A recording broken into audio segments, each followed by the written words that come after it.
¿Listos para un viaje épico al pasado? Hoy vamos a desentrañar uno de los conflictos más largos y fascinantes de la historia europea, a la Guerra de los 100 años.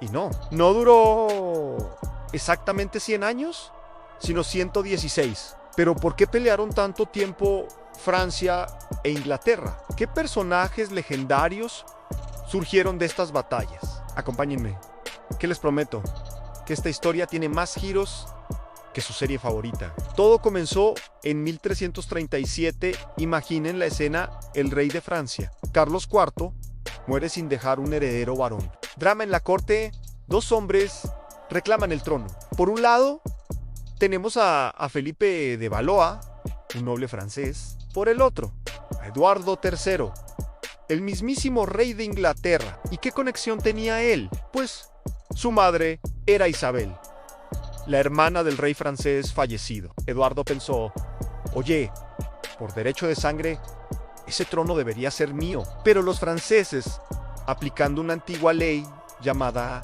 Ley Sálica, dijeron: annons, la corona no puede pasar a través de una mujer. Y así coronaron a Felipe VI en Eduardo. Por supuesto, no se quedó de brazos cruzados. Este fue el chispazo que encendió una hoguera que ardería por más de un siglo. Pero la lucha por la corona no era el único problema. Había otro punto de conflicto muy importante: la región de Flandes, que hoy es parte de Bélgica. Flandes era súper rica gracias a su industria textil, que producía paños de lana de alta calidad. ¿Y de dónde creen que sacaban la mayor parte de esa lana? Exacto, de Inglaterra. Así que, económicamente, Flandes dependía de Inglaterra, pero políticamente le debía lealtad al rey de Francia. Era una situación muy tensa. Cuando estalló la guerra, los ingleses bloquearon las exportaciones de lana, ahogando la economía de Flandes y empujando a sus ciudades a aliarse con Inglaterra. Como ven, el dinero siempre juega un papel crucial en la historia. Además, no podemos olvidar el ducado de Aquitania, también conocido como Gascuña, en el suroeste de Francia. Esta era una tierra muy próspera, famosa por sus viñedos. Desde hacía siglos, por matrimonios y herencias, esta región pertenecía a los reyes de Inglaterra, pero como duques debían rendir homenaje al rey de Francia. Esto era una fuente constante de humillación y problemas para los monarcas ingleses. Eduardo III quería gobernar sus tierras sin tener que pedir permiso a nadie, y los reyes franceses siempre buscaban la manera de recuperar ese territorio. Era un tira y afloja que, sumado a la pelea por el trono y la crisis en Flandes, hizo que la guerra fuera inevitable. Así que, con el escenario listo, la guerra estalló. La primera fase del conflicto, conocida como la Guerra Eduardiana, fue un desfile de victorias para los ingleses. ¿Por qué? Principalmente por una innovación militar revolucionaria: el arco largo inglés. Mientras los franceses confiaban en su caballería pesada de nobles, los ingleses usaban arqueros campesinos capaces de disparar una lluvia de flechas mortales a una velocidad increíble. La primera gran prueba de esta táctica fue en la batalla de Crequi, en 1346. El ejército francés, mucho más grande, cargó con su caballería una y otra vez contra las líneas inglesas, pero fueron masacrados por las flechas antes de siquiera llegar. Fue una derrota humillante para la nobleza francesa. 10 años después, en 1356, la historia se repitió en la batalla de Poitiers. No solo los franceses perdieron de nuevo, sino que su rey, Juan II el Bueno, fue capturado por los ingleses. Imaginen el caos. El rey de Francia, prisionero en Londres. Esto sumió a Francia en una crisis total, con revueltas campesinas y luchas internas por el poder. Finalmente, en 1360, se firmó el Tratado de Bretigny. Francia pagó un rescate enorme por su rey y cedió casi un tercio de su territorio a Inglaterra. Parecía que los ingleses habían ganado la partida, pero la historia siempre da sorpresas. Tras la muerte de Juan II, su hijo, Carlos V, apodado el Sabio, subió al trono. Y vaya que le hizo honor a su apodo. En lugar de buscar grandes batallas campales que sabía que podía perder, optó por una estrategia de desgaste. Contrató a un brillante comandante llamado Bertrand du Guesclin, que no era un noble de alta cuna, sino un soldado curtido. Juntos empezaron a reconquistar territorio poco a poco, con tácticas de guerrilla, asedios y evitando enfrentamientos directos. Mientras tanto, en Inglaterra, el viejo rey Eduardo III y su hijo, el príncipe negro, estaban enfermos o demasiado ocupados. Para 1380, cuando Carlos V murió, los franceses habían recuperado casi todo lo que habían perdido. La balanza se había inclinado de nuevo. Después de esta fase de recuperación francesa, llegó un periodo de calma relativa, lleno de treguas y problemas internos en ambos países. Inglaterra sufría revueltas campesinas y luchas dinásticas. Francia, por su parte, se sumió en una terrible guerra civil. El rey Carlos VI sufría ataques de locura y dos facciones de nobles, los Armagnacs y los Borgoñones, se peleaban a muerte por controlar el reino. El duque de Borgoña, Juan sin Miedo, llegó al extremo de asesinar al hermano del rey,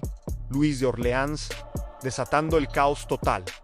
¿Y quién se aprovechó de este desastre? Un nuevo y ambicioso rey inglés, en Enrique V, en 1415, desembarcó en Francia, decidido a reclamar la corona. El ejército francés, dividido y mal liderado, se enfrentó a él en la famosa batalla de Agincourt. A pesar de estar en inferioridad numérica y con sus hombres cansados y enfermos, Enrique V logró una victoria aplastante, repitiendo la masacre de la caballería francesa gracias a sus arqueros. Fue una de las victorias más legendarias de la historia militar inglesa. Después de Agincourt, Enrique V conquistó Normandía y se alió con los borgoñones, que controlaban Parisán.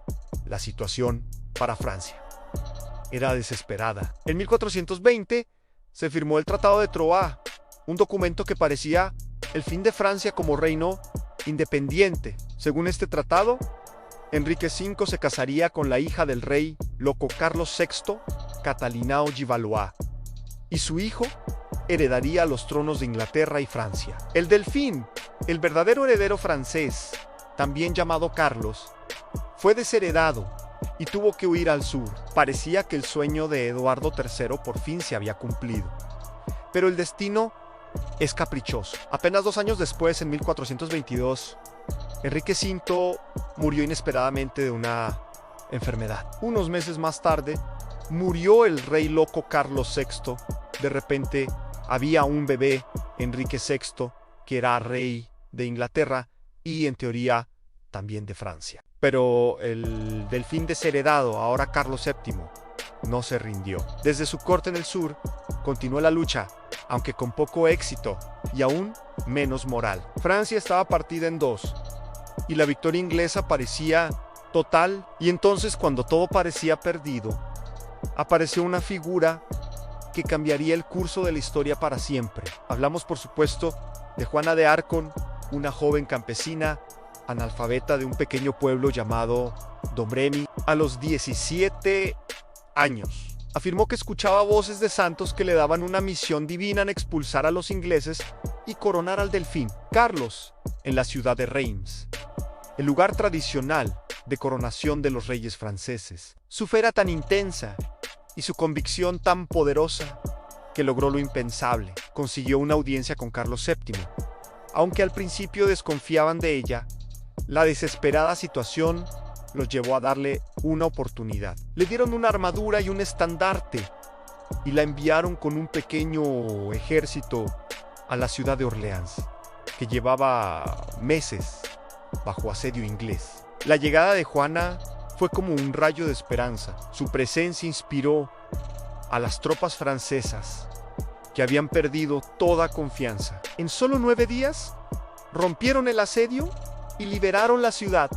Fue un milagro. Esta victoria fue un punto de inflexión psicológico brutal. De repente, los franceses creyeron que Dios estaba de su lado. Juana continuó liderando al ejército en una serie de victorias asombrosas, abriendo el camino hacia Reims En julio de 1429, Carlos VII fue coronado rey de Francia. La misión de Juana estaba cumplida. Trágicamente, la historia de Juana no tuvo un final feliz. Un año después, fue capturada por los borgoñones, quienes la vendieron a los ingleses. Fue sometida a un juicio por herejía, un proceso puramente político. En 1431, con solo 19 años, fue quemada en la hoguera en la plaza de Rouen, pero su sacrificio no fue en vano. Se convirtió en una mártir y un símbolo eterno de la resistencia francesa. Su espíritu unió al país como nunca antes. Después de la muerte de Juana, la guerra continuó, pero la marea había cambiado definitivamente. Carlos VII, ahora un rey legítimo y más seguro de sí mismo, modernizó su ejército, creando una artillería poderosa y un ejército profesional permanente. En 1435 logró un gran golpe diplomático. Afirmó la paz con los borgoñones, uniendo a casi toda Francia contra los ingleses. A partir de ahí, la reconquista fue sistemática. Los franceses recuperaron París en 1436, Normandía en 1450, finalmente Aquitania. La batalla final, la de Castillón, en 1453, fue como una imagen invertida de Crequi o Agincourt. Esta vez fueron los ingleses quienes cargaron y fueron destrozados, no por arqueros, sino por la superior artillería francesa. Con esta derrota, la Guerra de los 100 años llegó a su fin. Después de 116 años de conflicto, Inglaterra perdió todas sus posesiones en Francia, excepto el pequeño puerto de Calais. Las consecuencias fueron enormes. Francia salió de la guerra como una nación unificada y fortalecida, con un rey poderoso y un fuerte sentimiento de identidad nacional. Para Inglaterra, la derrota fue un desastre que contribuyó a una guerra civil, la Guerra de las Dos Rosas. La guerra también marcó el fin de la era medieval. Los castillos y los caballeros con armadura ya no eran invencibles frente a los cañones y los ejércitos de infantería. Nacía una nueva forma de hacer la guerra y con ella una nueva Europa. Y así concluye nuestra increíble saga, desde una disputa por una corona hasta el surgimiento de naciones modernas, pasando por héroes, traidores y una joven campesina que se convirtió en santa. La Guerra de los 100 años nos enseña que la historia está llena de giros inesperados y que incluso en los momentos más oscuros, una sola persona puede cambiarlo todo. Espero que hayan disfrutado de este viaje por la historia, tanto como yo. Si les ha gustado, no olviden darle a me gusta, suscribirse al canal y activar la campanita para no perderse nuestras próximas aventuras. Gracias por acompañarnos y hasta la próxima.